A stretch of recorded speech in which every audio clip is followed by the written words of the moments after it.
Friends, in order to delete the beneficiary from our C3 application, the first thing we'll do is open our C3 application. Okay.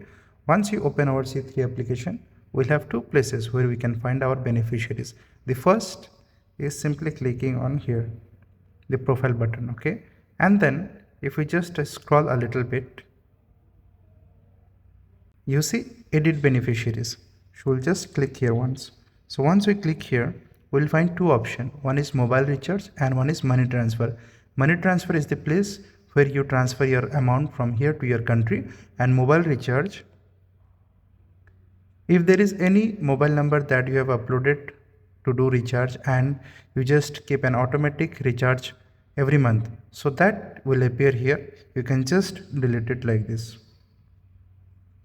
Okay, so we have deleted an automatic recharge that happens every time from our C3Pay, and now what we will do, we'll just delete if any C3Pay to C3Pay money transfer beneficiaries are added.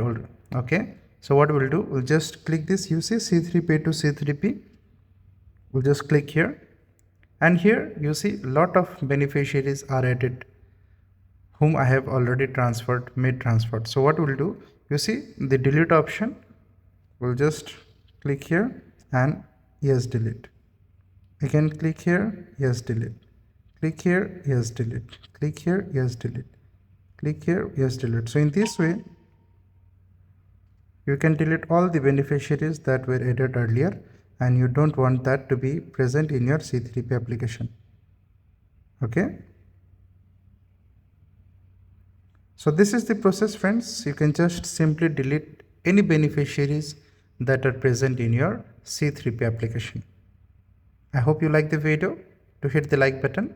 If you haven't subscribed my YouTube channel, do subscribe my YouTube channel. See you in the next video.